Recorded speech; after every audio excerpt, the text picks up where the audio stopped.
it's Sarah from Apricot Polka Dot, and I have a really quick, fun spring garland idea for you today. So chances are you probably have all of these materials at your house already, and you can whip it up in no time and have a cute spring garland for your mantle. So all I did for this garland was I just made a bunch of cute bows out of ribbon that I had, and I tried to change up kind of texture and thickness, but kind of, you know, keep them in sort of a springtime theme. And then I just kind of stitched them onto a piece of yarn for the garland, and it makes a really fun little springtime decor. So we are going to get started. I'm going to move my finished garland out of the way. I'm just going to show you the basics. There's really not a lot to this. So I'm going to show you how to make my favorite bow. And I actually learned this from either a Martha Stewart magazine or Martha Stewart like living show a while back.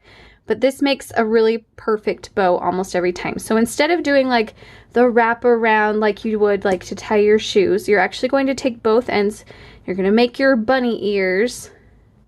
So, and maybe you learned how to tie your shoes this way. I just learned by like, you make one and then you wrap around, you know, you like make the knot and then you wrap around. Anyway, this is the way I like to do it for ribbons that are gonna, like a bow that's gonna actually be part of the decor. So, or like on top of a present. It looks really cute this way. So you make your two bunny ears and you're gonna go cross them over and in.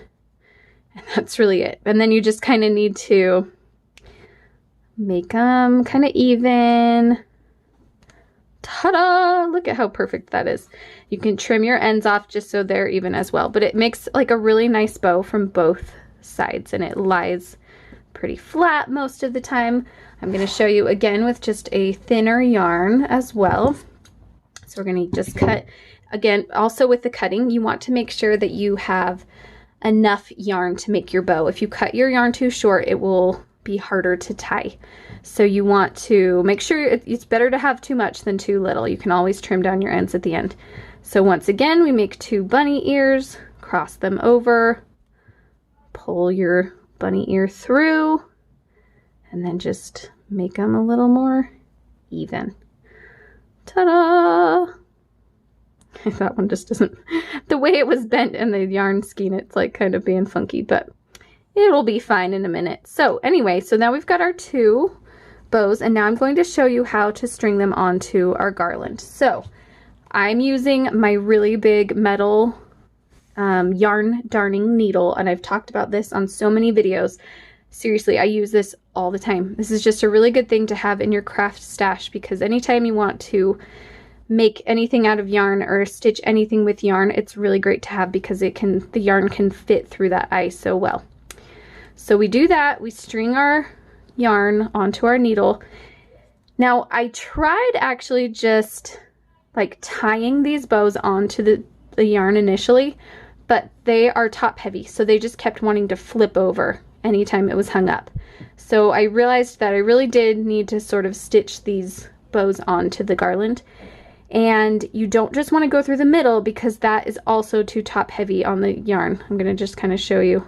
Of course, watch, it'll work. It just flops down. It doesn't want to stay up. I don't know if you can even see that, but it doesn't stay up. The two little ears come down. So you don't want to do it that way. You just want to, you're going to need to actually go through those loops a little bit. You're going to need to stitch through them. Okay, so let me show you how I'm going to do that. You want to make sure, you want to look and see which side of your bow you want to be forward, because that will kind of make a difference. There will kind of be a front and a back.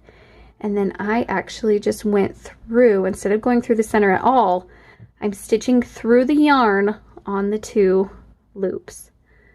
And then you just want to make sure your yarn comes through cleanly. And then it will hang. And this actually, I would have this be the back side, because I kind of like to not, I like for the loops to be in the front like this.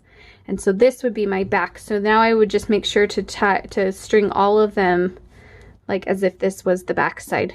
So for this one, let's see, this would be our back side. So for tiny ones, it's kind of the same thing. You're just going to be really careful going through this tiny thin yarn. but they totally work. It works really well. And then we've got another one on the back side there. And then when you flip it over, you've got your cute little garland. Anyway, it's really simple.